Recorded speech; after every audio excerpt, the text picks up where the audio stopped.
have to hit record, right? Yeah. Mohammed, are we waiting on anybody else or can we get started? I think we are. I think we can get started. Most people have joined. A few people might join just as we're going, but yeah, I think we're good to start. Mahij, I think if you could switch off your camera, I think just Camel keeps on his camera. That's okay. Yeah, no problem. Okay. Good morning, everyone. Thank you for joining this IATA media briefing for the Middle East. Yesterday we had Global Media Day, so we came out with our global results, which I think, global industry performance, which I think you should all have a copy of now, and if you haven't, we'll send it across. And we just thought it was important to do this to allow you to have some time with our regional vice president, who you all know very well, Camel, and focus a bit more specifically on the region. And we wanted to do one on one Middle East and then one separately on Africa. So we'll get started. Camel will go through a quick presentation, and then we'll open the floor to questions. And questions can be either Arabic or English. So let's go through the presentation and then we'll take questions. So Camel, over to you. Yeah, so thank you, Catherine, and good afternoon, everybody. It's great to have everybody here, and I'll try to keep the briefing as short as possible so that I give you all a chance to ask questions. So let's move on. Right, I'm trying to move on. There you go. So GDP, the real GDP growth, as you can see in the AMI region, it's positive. It's at 3.3 in comparison to the emerging economies, which is 4.0. And that's a good sign. And that's, of course, this is the IMF that's predicting this for 2023 and 2024, sorry. So it's a positive indicator that which would indicate that there will be growth next year in the aviation sector. When we look at the inflation in the region, and I'm talking about just the MENA region, you can see there are countries that have suffered quite a bit in inflation. We're estimating that it has peaked. So 2024, it'll be heading downwards a little bit. The inflation should be reducing. It won't be 2019 numbers in 2024, but it's very hard to predict, even though we did go through the IMF reports. So we'll have to wait and see how the inflation will impact the aviation industry next year. When we look at the fuel prices, I think everybody's been looking at this. The surprising thing in this chart, okay, and this is just for the MENA region, is the fuel prices did peak May, June, July of 2022. It is going down. Of course, the recent events in the region has caused the fuel prices to start climbing up. I think we can feel sort of assured that this is where it's going to be, and it'll only go down during 2024. What is surprising is the widening gap in the crack in the MENA region, and there's a number of reasons for this. But in general, this, of course, the crack is what's affecting the airlines when it comes to prices of aviation fuel. Next, we look at the RPKs and the CTKs for the region. It's positive, of course. We're ending 23 at a positive note compared to 2019, so it's up by 3.6%, which is excellent. And of course, the CTK is maintained at a level, so 0% compared to 2019. So we're at 2019 numbers for the cargo. But globally, it's minus 2%. So that indicates that the region is actually doing quite well in comparison to the industry itself. When we look at the passenger load factors in the region, you'll see that the Middle East is about 3%, 3.1% higher than it was in 2019. There are a number of reasons for this. Predominantly, demand has increased. There is a slight reduction in capacity, but it's a very positive result. And we're hoping that this will continue through 2024 as new capacity comes into the airlines in the region. Global connectivity is also very positive. So it's very hard to see, but if you look at the black line, you'll see it stops at 105. So it is 105% higher than it was in 2019. So that means that the region are now 5% more connected than they were in 2019, which means that their market base is increasing. And as they build those new markets, we're expecting traffic to increase also. And that's a very good result. Ticket sales, of course, fluctuating. The domestic, so in the MENA region, we don't have that much domestic. There are a few countries that have domestic, but most of them are point-to-point in international flights. But the domestic tickets have increased, which means we are doing very well. And we did very well in 2023 for domestic traffic. But it's in general, the graph that you can see in front of you reflects what we expect to see. The international traffic does peak at certain times of the year, which is, of course, as you can see in the chart, during the summer vacations. And of course, in December, it will peak again for the Christmas vacations and so on. But it is where it is, and it demonstrates very good performance compared to 2019. When we look at the global passenger traffic, we're expecting it to recover. So we took the liberty to indicate here 2022, 23, 24, and 25. If you look at the Middle East, of course, 2022, we were at 85% of where we should have been in 2019. Okay, and in 23, we are 103% of 2019 performance. We're expecting the performance for the Middle East to hit 114% in 2024 and to grow to 124% of 2019 values in 2025. An excellent, basically a very good, steady growth in the MENA region. When we look at the financial recovery, as you remember, so that big blue dip there, it's about $140 billion loss for globally. Okay, I'm sorry, for the MENA region. So we're expecting globally that the industry will recover or end this year with a profit of $23.3 billion. And in 24, forecasted $25.7 billion, which is excellent. This is, of course, EBIT, before EBIT, okay? And that gives an average of about $5.45 profit per seat. When we look at the regional financial performance, we can see that in 2021, of course, it was very negative. And then as we went to 2022 and so on, there was sustainable growth. It sort of levels out in 2024. Of course, there's a positive operating margin, and of course, that's excellent and to be expected from the MENA region. If we go into detail here, so this is a complicated chart, and what I want to highlight is if you look at the negatives in 2019, 20, and 21 for the net post-tax profit, you'll see 2022, 23, and 24 is just a steady growth. You can also see which we're predicting is a decent number. By 2024, the passenger profit will jump to $13.3 per seat, which is excellent. Moving on, we'll move forward. So now I want to also talk about the priorities that we're focusing on, that we focused on this year and moving on to 2024. Of course, IATA focuses very heavily on safety.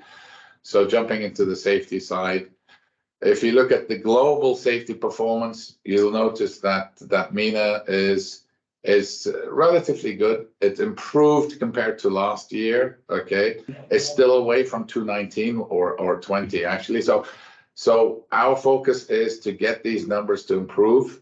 It's not bad, okay, but there is far more room to improvement. Of course, we would like to get these numbers as low as possible.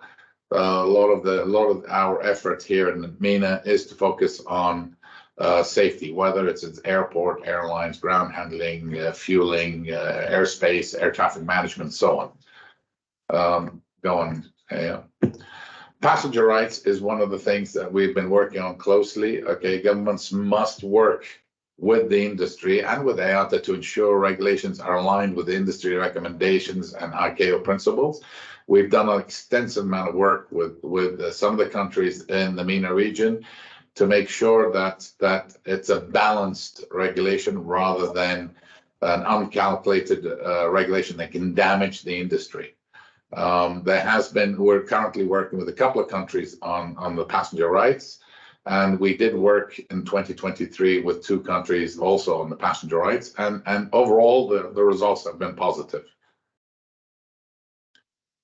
So we all know that sustainability is one of the top ticket items for IATA. We want to achieve our goal for the aviation industry is to achieve carbon net zero by 2050, which means a sustainable future, ensuring people have the freedom to explore, learn, trade, build markets, appreciate cultures, and connect with others around the world. We do have a plan, okay, and of course, I have to be very clear here that although the airline industry seems to have led the way for this, we would encourage governments to assist in helping the aviation industry to achieve the net zero by 2050. Of course, there's no point in trying to develop SAF. The airlines have no control over this. If SAF is developed, the airlines will consume it the minute it's available. But there's other things that also play into it, which is the technology used on the aircraft and the efficient operations of aircraft in airspace and on ground. This means that there has to be a collaborative effort from all the stakeholders to achieve net zero by 2050. Sustainability, AMVA, Airlines, Emirates, Etihad, Qatar Airways, Royal Jordanian, Royal Air Morocco, the ground handling companies such as Danata, Dubai, Qatar Aviation Services have all signed up to IAMVA and are using it now, which therefore tries to manage a form of measuring the CO2 being used and try to mitigate this CO2 generated by the aviation industry. SAF airline readiness workshops, we've done one already, and with 15 airlines, and of course we heavily attended the CAF 3 in Dubai region. Block funds remains our big issue in the MENA region. We have $348 million blocked by Egypt, which is unfortunate. I understand the crisis, but we call on the government the government of Egypt to work with the aviation industry to start trying to reduce this large block fund. It's the second largest blocked fund currently globally, okay, followed by Algeria, Lebanon, Sudan, and Yemen. And we have engaged, it has been positive with the Egyptian government, but we would like to see a move by the government to reduce this massive amount of block funds to the airline industry. I need to highlight that the airlines need cash to operate, and they don't settle their bills in the end of the month. In many cases, they settle their bills immediately, and holding airlines cash then therefore restricts the airline's ability to grow and operate safely and so on. And when you have multiple countries holding airlines monies, then it becomes an issue for the airlines. And I'm hoping that the government of Egypt will proactively work with IATA to try to reduce the blocked funds and eventually have no blocked funds. And that's it for me. I'll open the floor for questions. Hello? Hello? Sorry, could you? Hello? So, hi, could you just, sorry, we'll take a question from online. So if you could just unmute yourself, say your name and your publication, and then ask your question, and then we'll move to the room. No, hold on, I said we'll take a question on the screen online first. Can I start or shall I send? Shall I Yes, start? It's okay. yes, Yes, absolutely. yes. You go first. Yeah. Thank you, Rasha from Ittihad newspaper. I just wanted to ask, you said about the positive results happening in MENA region regarding ticket sales, regarding capacity. I want and even because of the big events happening here. So can I know regarding UAE how it's contributing to this because there's many things, many big events happening here. The aviation sector is growing rapidly, so if you can talk about this, it will be great. Thank you very much. Yeah, thank you for your question. Thank you.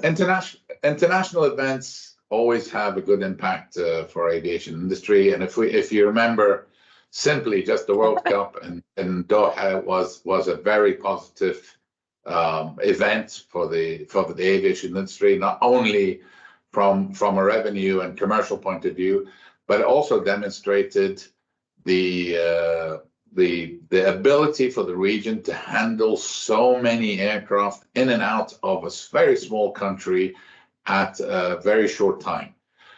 It demonstrates the technical ability of the MENA region in handling these sort of events very, very effectively. So if you look at just Qatar, for example, or the UAE, the UAE has had a large number of events this year and is still having events right now.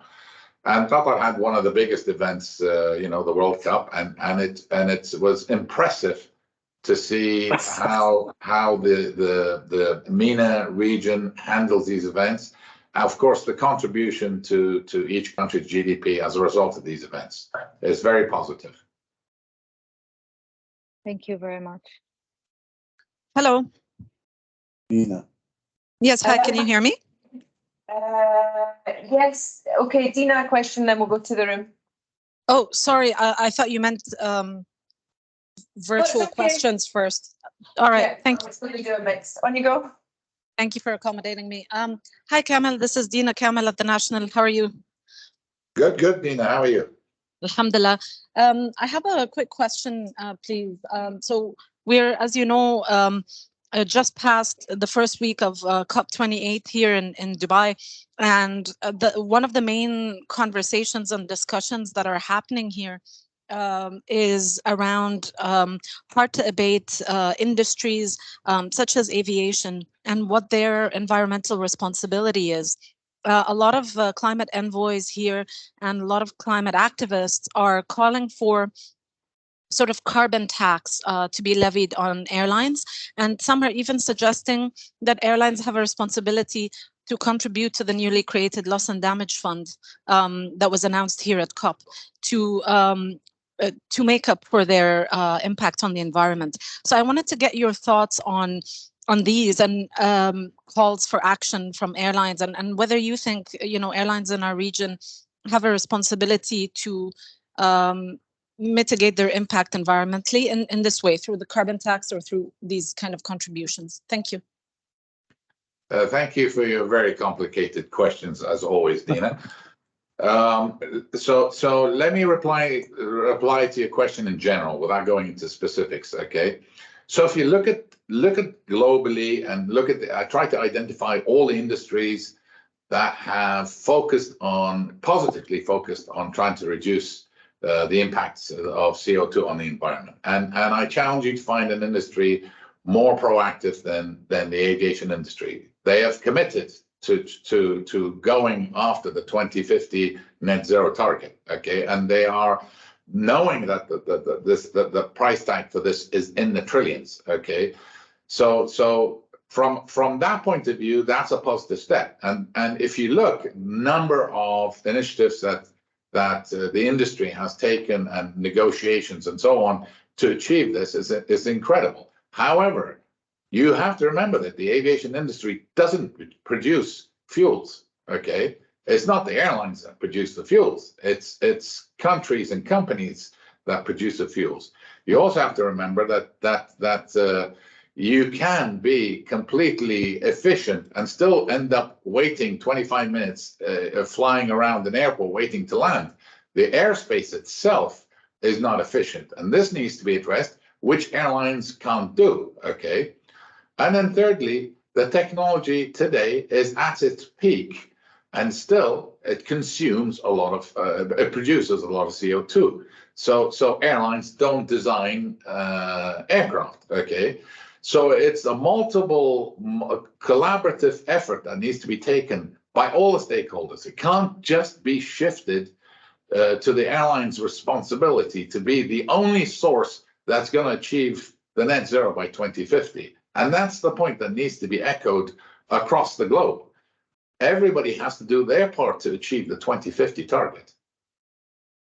And just in terms of the tax, Dina, we strongly oppose any form of national or regional environmental scheme that would result in double and extraterritorial taxation of aviation's emissions. We've already agreed and committed to a target as an industry, and we were the first industry to do that.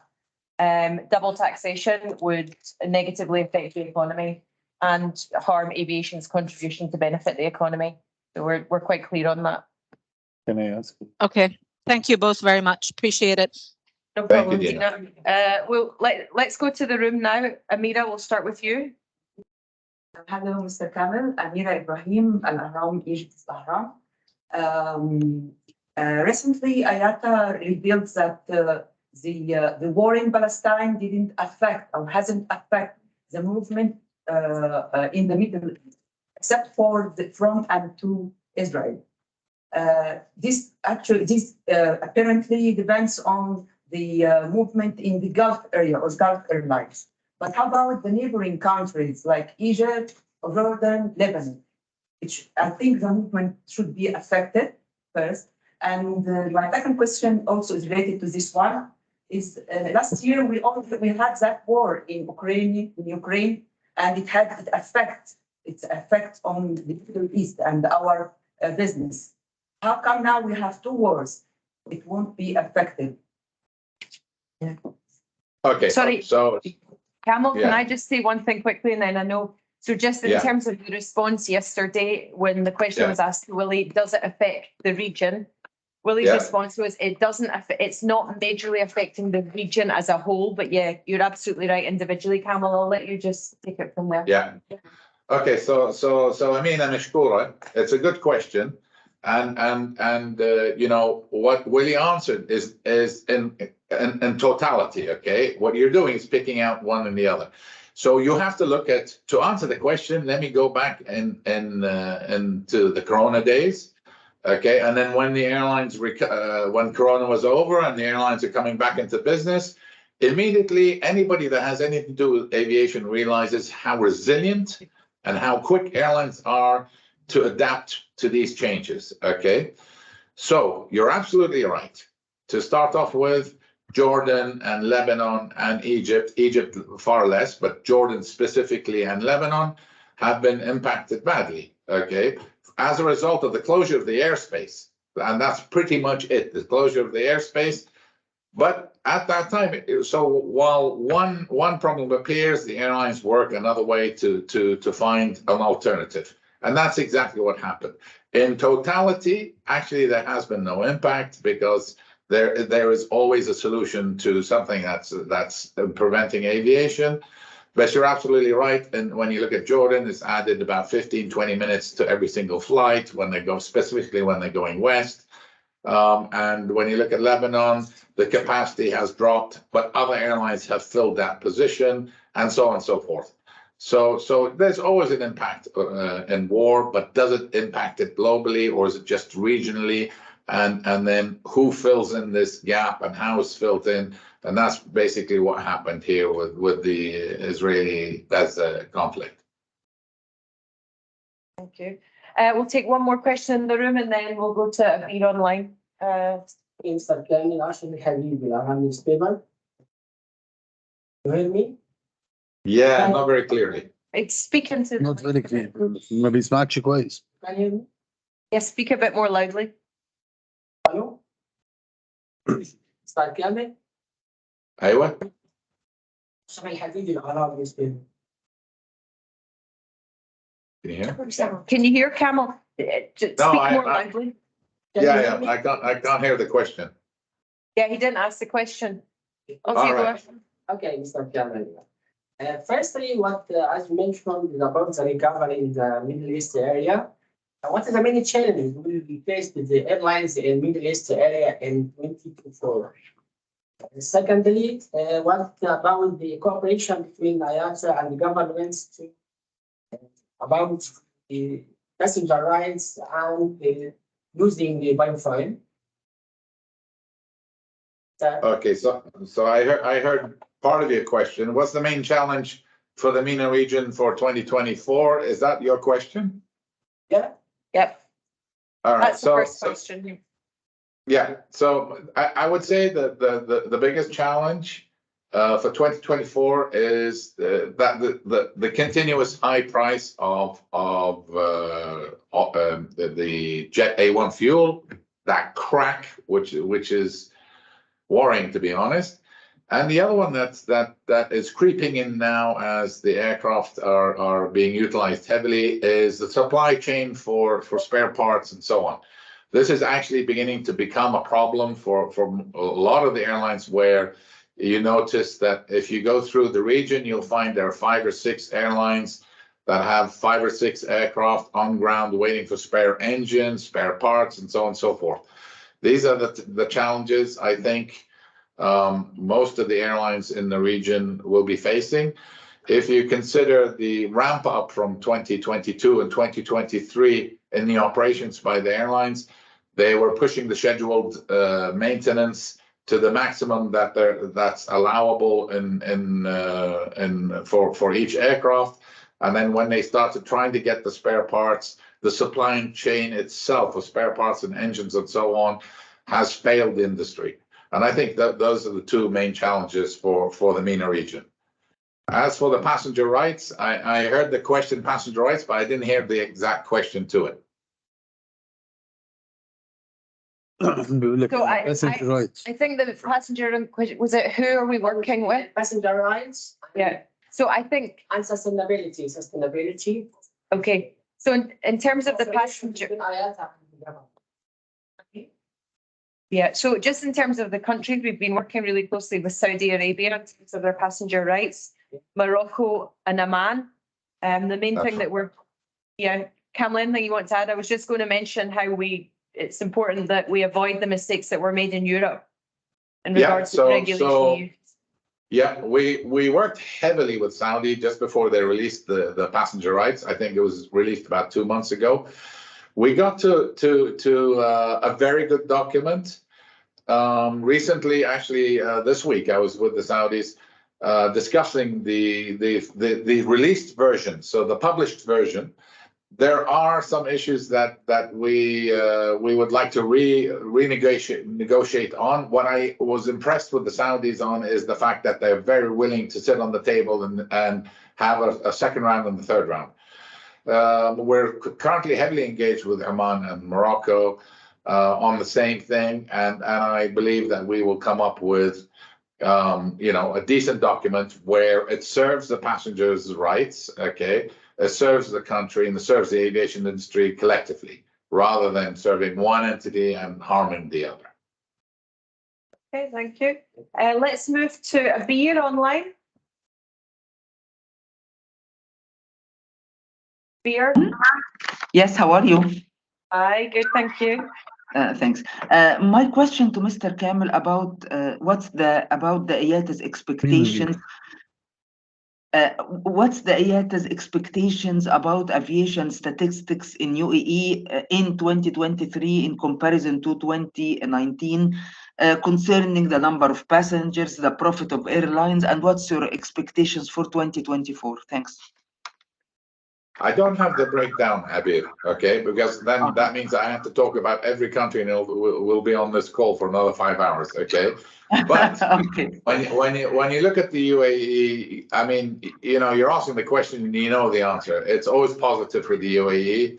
They are, let's say, leading the industry in initiatives, new initiatives.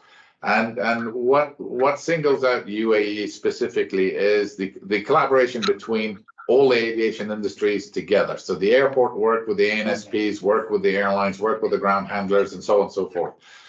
I mean, the outlook for the UAE in 2024 is very positive, and it's always a positive growth. There is any numbers? No, I'm not going to give numbers for each country. Thank you. Okay. Let's take another question online, then we'll come back to the room. Lynn?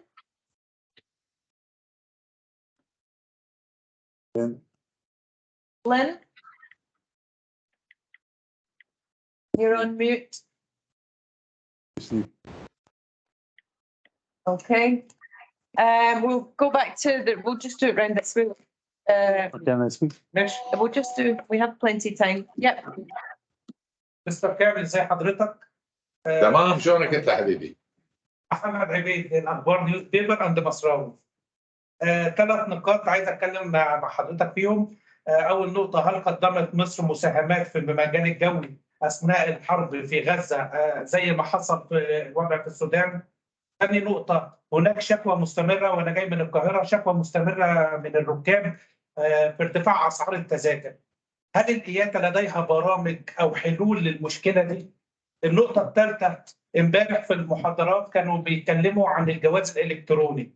هل إحنا في الشرق الأوسط مؤهلين أو جاهزين أو في شركات طيران هتبدأ في حكاية جواز السفر الإلكتروني؟ أوكي. يا الله على أسئلتك محمد. أوكي. أول سؤال، طبعا أكيد قطاع الطيران بمصر لعب دور مهم بالوضع السياسي الحالي، انزين، يعني بدون شك، وهذا سؤال لا توجه لي اياه، وجه للسلطات المصريه، بس انا اكد لك انه فعلا كانوا فعالين جدا، انزين، ومتجاوبين، ولعبوا دور مهم. وانت لو تلاحظ الحركه الطيران اليوم اكثر اتجه نحو الاير سبيس تبع مصر، فلا بد انهم قاعد يلعبون دور، يعني حتى لو ما هم، حتى اذا ما في نيه قاعد يلعبون دور مهم. اوكي، هذا اول سؤال. السؤال الثاني سالتني شنو اللي هو شنو كان السؤال الثاني؟ التذاكر كان في شكوى هل في برامج؟ هذا الارتفاع طبعا انت بديهي، انت شوف الارتفاع بالكوست اوف ليفنج، وشوف الارتفاع بالاسعار بالمطارات، وشوف الارتفاع بالاسعار الطيران على كل اير سبيس. الارتفاع بشكل عام صار من كل ناحيه وتطق الايرلاين بالنهايه. اوكي، بس انت شوف ربح الايرلاين قديش ظل نفسه، فارتفاع الاسعار، سعر التذكره قاعد تندفع من الراكب لجميع الفئات، سواء الاير سبيس، سواء المطارات، الجراوند هاندلنج، و بس الايرلاين لا يزال قاعد ياخذ تقريبا 3.4 دولار على كل راكب. هذا الربحيه تبع الايرلاين، فالايرلاين تضطر انها ترفع السعر ولا تخسر. يعني كلفه التشغيل اليوم صار اعلى. اوكي، والسؤال الاخير اللي هو الديجيتال اي دي، طبعا اياتا من رواد، يعني من رائد الفكره هذه من مده يعني، واحنا الحين هي صارت التوب عندنا بالاجنده حق 2024. طبعا انت اذا شايف دبي واداء دبي باتجاه الصحيح، واحنا طبعا بالاجنده عندنا بالمينا ريجن ان احنا we will try to move this as fast as possible. التعقيد فقط انه يشمل اكثر من جهه، يشمل الايرلاين، يشمل المطار، يشمل الداخليه، يشمل الجمارك. اوكي، فهذا اللي التعقيد هو هل لانها في اكثر من فئه هي اللي معقده السالفه، ولكن اياتا اتجاهها ان نحث الدول تطبق هالاجراء هذا وتسهل عمليه السفر. يعني اياتا بدات في الشرق الاوسط في مخاطبات مع الدول او بعض الحكومات للجواز الالكتروني؟ ومصر الاسبوع الجاي على فكره، يعني مصر الاسبوع الجاي هنتكلم في النقطه دي. بالضبط. تمام حبيبي. اوكي مستر كامل، how are you? I am Khaled صلاح from الجمهورية نيوز بيبر. مستر كامل، انت ممنوع تسال اي سؤال. انا خلاص ما سالتش خلاص. بس سكر الباب وشيل اغراضك واطلع. طيب يعني اسكت فعلا. طيب لا لا لا لا راحتك خالد. طب انا عشان الضحك ده مش هتكلم بالانجليزي عشان كسرن بس. No, no, it's okay. Mr. Kamal, I want to ask you about the block funds in Egypt. Did you have any agreement with the Egyptian government about these block funds and how did they give it to the airline companies? And the other question I want to speak about the Prime Minister of Egypt announced about privatize some airports. How did IATA look for this proposal? السؤال الثاني ما سمعته خالد. I speak about that our Prime Minister speak about announced that the government is thinking about privatizing some airports. Yeah. How does IATA view this proposal? Okay, so let me answer the first one. Okay. Yeah. So there are a number of countries that have blocked funds. Yeah, it's not just Egypt. Okay. Yeah. What I like about Egypt's approach, and they allow the dialogue. You can see the people that are involved. They explain very transparent and explain the situation. Okay, and I've had several meetings over the last few months مع السلطات المصرية on this issue. Okay, so it's just putting a plan into motion to reduce the blocked funds gradually. That's final, and I'm hoping that I will be able to have a final round next week. Okay, so it's a very positive response from the government. It's worrying when you don't have a response. So I have several countries that don't respond at all. That's an issue. But with Egypt, I've had very good open dialogues and response and meetings with them. So I'm hoping that we will come to a resolution very quickly where we will start to reduce the blocked funds. Okay. As the privatization of the airport, yes, I'm aware of this, and this is why I'm in Egypt next week. I think it's a very positive step forwards. Okay, this is what the world has approached and implemented around the world. Okay, and what sort of form and how are they going to do it will be open for discussion after IATA does a workshop next week in Cairo. But did you think Cairo airport it will be one of them? I cannot say because I mean it's not that I don't know the answer, but I need the Egyptian permission to say which one is and which one's not. And I don't have I did not ask, I didn't expect this question. So you need to ask the Minister of Aviation that question, okay? But there is an intent, and maybe, so consider which terminal. It could be just one terminal in Cairo Airport, it could be all of Cairo Airport, it might not be Cairo Airport. All these options are on the table, but you have to ask the Minister of Aviation that question. I think it's easy to ask you than the Minister. You will answer. Yeah, well, I can't answer now. Okay, I'm waiting for your answer. Any more? So just before we continue, just a quick clarification. So just to be clear, Jordan and Israel's airspace is open. It's business as usual. Some airlines are choosing to avoid that airspace, which is adding extra time.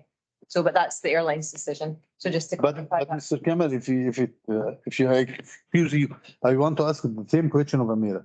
Did you think that the war from Israel to Gaza has something that it's put what I can see عايز اقول انها اثرت على السياحه في اللي جاي لمصر؟ Have an impact. And I have an impact to the tourism, which is coming to Egypt because now I think. I don't think so. I don't think what's happening between Israel and Gaza has any impact on the tourism in Egypt at all. Okay, because you know they're not connected whatsoever. There is issues, as Catherine just mentioned, with the airspace. Okay, there are a lot of people that are evacuated, for example, out of Lebanon. So there was an increase in flights out of Lebanon. But in general, the direct impact was on a couple of airlines, exactly either in Jordan or Lebanon, and globally there was no impact. There is no impact at the chartered flight to Sharm el-Sheikh? No impact at all. Not that I'm aware of, and they shouldn't be because they're not related. Thank you, Mr. Khan. any other questions online? Lynn, I see Yes, may I jump in with a quick question? Oh, sorry. Is that, Lynn. who's that? Sorry? كريمة طلبة. Hi, can I jump in with a quick question? I'm not sure who. Sorry, Lynn and Abir have had their hands up for a while. Yeah. Sure. This is Lee from CNN Business Arabic. Since you were actually talking about the impact, what about Turkey regarding the war between Gaza? Like Turkey has, Turkey is actually like very, tourism in Turkey is very important. So is it actually being affected, and how is it being affected? So we don't have specific country numbers. In general, the regions, we're not seeing a major effect. We can have a look and speak to our econ team to see if we can pull some numbers, but so far, no, the regions overall and are not affected. Agreed. Dina, and then Karim. Yes, hi. I'm just going to jump in with another quick question, Kamil, if I may.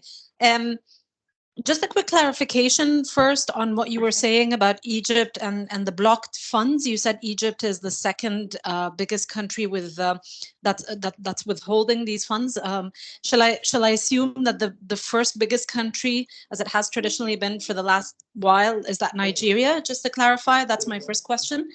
Absolutely. It is. Okay, I want to assume. And Dina, I'll send across the number, Dina. Thank you very much. And my actual question was on, just to continue on the theme of sustainability, I was just curious, you know, the data that IATA had put out yesterday on SAF, you know, obviously it continues to be in low production and high prices. And I wonder in the years coming ahead, what you thought that would have as an impact on airfares, because presumably a big chunk of that cost will be passed on to passengers. Thank you. Yeah, very good. Good question, Dina. So the first one, yes, Nigeria, it's double and a bit more than Egypt. It's actually the single highest. It's about 1/3 of all world blocked funds is Nigeria, okay? So your second question is, yes, SAF is expensive, roughly 3 times more expensive than aviation fuel at that particular moment, and there's so little of it. Logic would dictate that as SAF production increases, it'll cost less to produce it, and the price will go down. And at some point, it'll be cheaper than fuel, and then go below fuel. How many years that'll take, and so on, I have no idea. But I mean, you know, because there is no SAF right now, or there's very little of it, and it's not in mass production, that's hence the reason it costs so much.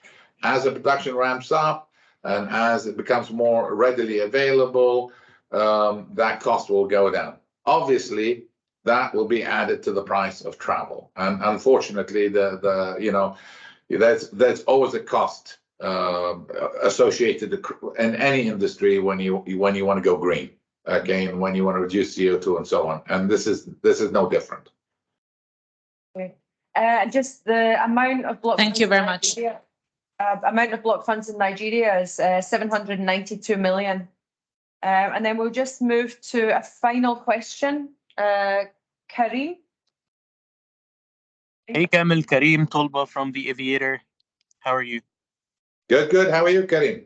Oh, good, alhamdulillah. I have 2 questions. The first would be focused on the blocked funds in Egypt. Well, you mentioned that Egypt, in general, has been responsive when it comes to the talks in trying to retrieve these funds.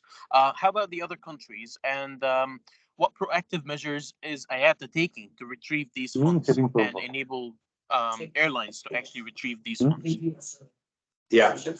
Okay. So yeah, Egypt has been responsive, and I really do have to thank Egypt on the level of response that I have. So I can literally fly over to Egypt today, and I will be received, and we can have a very decent meeting and look at the situation with transparency, which is very important. Okay.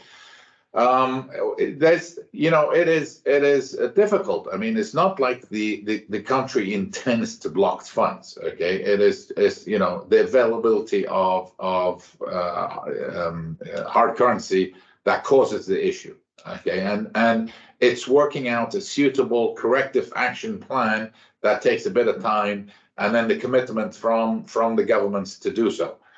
There are a lot of several countries, not a lot of countries, but several countries in Africa where it has been almost impossible to actually see the people that are responsible, who have the decision-making process, just to have a conversation. So I have been blocked from seeing a lot of central bank governors and so on and so forth, and trying to get these countries to move forward. Well, I don't need to name the names, okay, of the country that serves no purpose. But in general, not every country is very accommodating to have an open discussion about blocked funds. And what measures is IATA taking to address this issue?